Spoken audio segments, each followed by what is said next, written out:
Otra vez nos convoca el luto y la pena ante autoridades que han caído por servir a los mexicanos.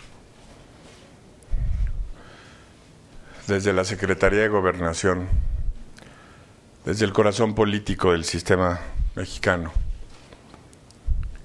tenemos que presentar cara a los asesinos, tenemos que proteger a los inocentes. En las últimas semanas, la dinámica de la violencia ha evolucionado. Los criminales han decidido plantar cara y atacar a la autoridad. La autoridad empieza a aumentar sus bajas en esta lucha.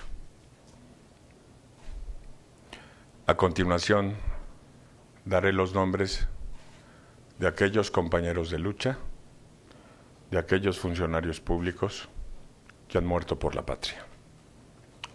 Policías federales: don Romenio Velázquez Chávez, don Pedro Valderas González, don Juan García Sánchez, don Ulises García Martínez, don Israel Alejandro Carvajal Cornejo y don José Rivera Chavarría. El policía municipal Ana Agustina Nevares Soto, el civil Gabriel Ornella Sotelo. En Michoacán, los escoltas Francisco García Corral, Gilberto Molinero Tanori, Juan Ortiz Damián, Rogelio Fabián Melgarejo, y quien ha sobrevivido, doña Minerva Bautista Gómez. A doña Minerva y a sus compañeros les digo, estaremos pronto juntos. Haremos fuerza, representaremos una sociedad lastimada por verse sometida a la violencia. A los vivos les pido redoblar valentía y sacrificio. Habremos de perseverar, señores, porque peleamos por la paz, por la justicia, por la armonía social, porque de nuestro lado está la ley, de nuestro lado está la esperanza, de nuestro lado está la solidaridad, la humanidad. No sé cuánto más nos va a costar esta lucha, pero habremos de perseverar porque tenemos la razón, porque la violencia solo puede ser sometida con la razón, con la justicia y abriendo espacios a la libertad y a la responsabilidad. Quedo a sus órdenes. Secretario Félix Muñiz. Señor secretario, pareciera que bueno, pues sí duelen los muertos de las policías, pero los civiles también están cayendo. Hace unos días el expresidente Bill Clinton comentó que México debe de elaborar un plan México parecido al de Colombia para exactamente erradicar y quitar al país de manos extrañas. ¿Es necesario ya llegar a ese tipo de plan, pero que lo elabore México? A ver, primero, los planes y las respuestas del Estado frente a la violencia deben salir del Estado mexicano. Somos un Estado soberano, cuya soberanía está afincada en nuestra capacidad de asumir la responsabilidad por nuestro propio destino. Ciertamente necesitamos solidaridad y apoyo internacional. Necesitamos que los americanos asuman ya la vergüenza de estar vendiendo las armas con las que se asesinan a mexicanos en este país. Necesitamos que los americanos asuman ya la factura de que es su dinero, el de su mercado de consumo, el que fomenta e incentiva la acción de la violencia en México. Necesitamos que los americanos asuman su responsabilidad y con ello auxilien a la autoridad mexicana a perseverar en la lucha y en la detección de estos delincuentes. Miren, ha quedado muy claro, por ejemplo, en el caso de Ciudad Juárez, cómo se ejerce cierto santuario del otro lado de la frontera. Cuando ultimaron a los americanos en el servicio consular, a las pocas semanas aparecieron 75 miembros de la banda vinculada con la comisión de ese delito. En la medida en que los americanos entiendan que en la dinámica de la violencia ellos generan factores muy importantes y asuman su obligación de neutralizarlos democráticamente, avanzaremos en este destino y la violencia será desterrada. Gracias, secretario. acá. Secretario, gracias, buenas tardes. ¿Será momento, a partir de estas muestras, estas determinaciones del gobierno federal, de que se haga un cambio en la estrategia de 180 grados? No necesariamente esa vinculación que hay entre las autoridades locales, municipales, estatales con la federal, sino algo más radical. A ver, lo he dicho y lo sostengo. Para el gobierno federal es bienvenido el compromiso de los gobiernos estatales para no dejar ya vacíos institucionales que enfrenten a la delincuencia. La declaración de la CONAGUA en el sentido de generar 32 policías de reacción estatal con mando único vinculado a un funcionario electo como es el gobernador es una estrategia institucional que nos tendrá que dar respuestas en el futuro. Si los gobernadores están decidiendo entrarle a esta lucha, no se van a quedar solos. La Federación ha puesto recursos, vidas, anhelos, disposición para dar la batalla y poner a la autoridad frente a la ciudadanía para protegerla y poner a la autoridad en la línea de fuego frente a la delincuencia. A aquellos que tengan la disposición de entrarle no están solos y su compromiso valiente debe ser recogido, reconocido y aprovechado. El Universal. Secretario, buenas tardes. ¿Cómo estás, Gerardo? Con estas acciones, con los últimos acontecimientos, ¿se va a meter reversa a la decisión de ir regresando al ejército a los cuarteles o se va a mantener de manera perenne a las Fuerzas En la Armadas? medida en que los operativos presenten la contundencia de número y potencia que tenga capacidad de fuego por encima de la respuesta de las policías, las Fuerzas Armadas seguirán interviniendo. Las Fuerzas Armadas están para abatir la capacidad de fuego de las organizaciones delictivas a fin de que éstas puedan ser sometidas, contenidas por las autoridades policíacas civiles. A mayor contundencia de ellas, mayor contundencia del Estado. En la medida que decidan mimetizar su violencia en esquemas más discretos, serán neutralizadas por las policías. La estrategia es clara. La tarea militar es la de la contundencia para contener a la contundencia. Las tareas policiales es encontrar la violencia y sus fuentes de violencia y de enriquecimiento donde estén mediante las investigaciones pertinentes. Erika Mora de Televisa. Secretario, buenas tardes. Dos preguntas. La primera, si pretende viajar a Michoacán como lo ha hecho en otros estados. Y la segunda, hace un momento hablaba de que ha aumentado la violencia en contra de autoridades. Me gustaría saber si usted le da una lectura, si hay un cambio de estrategia por parte del crimen organizado o si hay algún informe que revele esto. Gracias.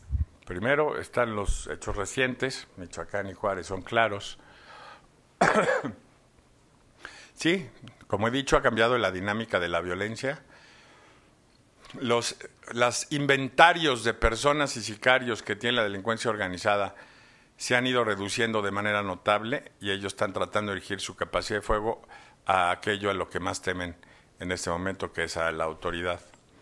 Sí, la próxima semana acudiré donde están generando los teatros de violencia a presentar la cara del gobierno federal y a buscar los mecanismos de coordinación con las autoridades estatales para tener el grado de fuerza suficiente para enfrentar los riesgos que estamos teniendo. Del miércoles al fin de semana estaré por el norte del país haciendo una gira, visitando, entiendo que 8 o 9 estados, que son de los que se encuentran en la situación más delicada.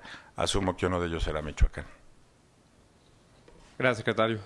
Tania Rosas, de El Economista. Gracias, buenas tardes. Secretario, para preguntarle, ¿qué gobernadores le han pedido mayor apoyo al gobierno federal con toda esta lucha contra el crimen organizado? Y por otra parte, tener una opinión sobre lo que se prevé la aprobación de la ley de seguridad nacional en el Senado, por favor. Gracias. Muy bien. Entiendo que el dictamen de la ley va adelantado y se discutirá en el Pleno la próxima semana. Y con ello, al aprobarse la ley, se abrirá un periodo de 90 días donde las solicitudes de auxilio al gobierno federal y a las fuerzas federales de apoyo se verificará por aquellos estados que estén ante la insuficiencia de sus propios de estado de fuerza para enfrentar estos problemas, requieran de estos apoyos. Hoy por hoy yo le puedo decir con claridad que el gobierno de Chihuahua, el gobierno de Nuevo León, el gobierno de Tamaulipas, el gobierno de Baja California, el gobierno de Sinaloa y el gobierno de Michoacán son de aquellos que han pedido colaboración de las fuerzas federales, también Durango, colaboración de las fuerzas federales, mismos estados que serán visitados, otros en donde la relación es un poco más compleja y no se ha visualizado o vocalizado la ayuda de la misma manera como es Coahuila o Sonora. Ahí también estaremos para ver cómo andamos, qué podemos hacer juntos y qué no tenemos que hacer juntos en esto. Gracias, secretario. Última pregunta, a Angélica Mercado de Milenio.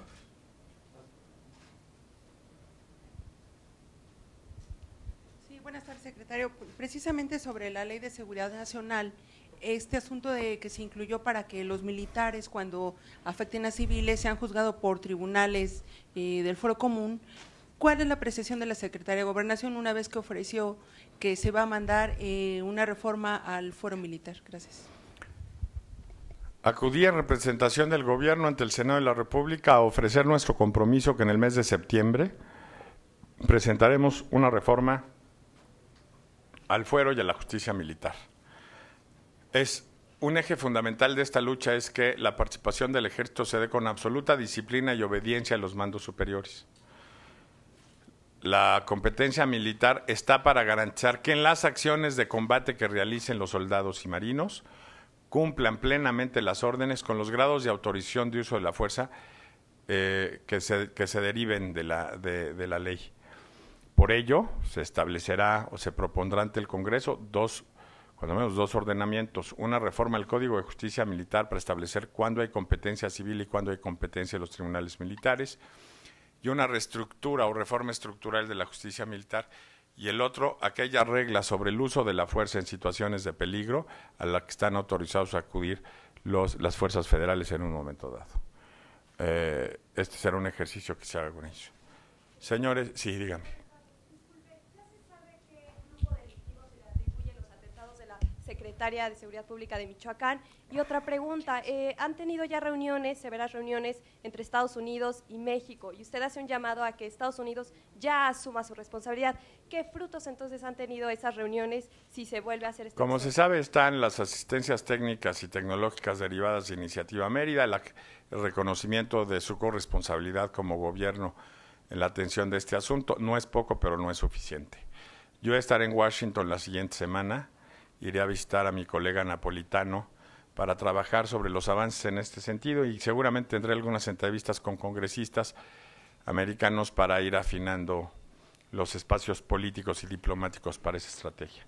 Por lo pronto, la idea de generar una frontera que no sea porosa y que no asuma o resuelva esta contaminación dinámica entre el norte y el sur no tendrá un buen sentido y puede ser un motivo de fricción innecesaria entre los dos gobiernos porque no va a resolver el problema. En Juárez se le imputa a la línea. En Michoacán a un grupo que se llama La Resistencia, que es una derivación de la familia michoacana. Me pregunto, dos preguntas. La primera, ¿alguien puede sentirse a salvo en este país con esta circunstancia de violencia que parece ser incontrolada? Y la segunda, ¿dónde están los aparatos de inteligencia del Estado mexicano cuando una funcionaria puede ser abatida por cientos de balas en la capital de un estado? A ver, conocemos quién y dónde agrede, no siempre cuándo y cómo va a agredir. La inteligencia nos permite y nos ha permitido neutralizar a muchas de estas gentes en sus propias bases de operación. Yo me siento a salvo porque me pongo enfrente, porque protejo a los míos, porque comparezco ante los medios a señalarles la necesidad que tenemos de reproducir y multiplicar solidaridad y empatía en estos momentos. Me siento a salvo porque estoy dispuesto a sacrificarme por lo que quiero y estoy dispuesto a encontrar la paz en esa lucha. Y eso es estar a salvo en la vida. esconderse, huir, temer, es estar siempre en peligro. El cobarde muere 1000 veces, el valiente solo una. Gracias, secretario. Gracias, señores. Gracias, buenas tardes.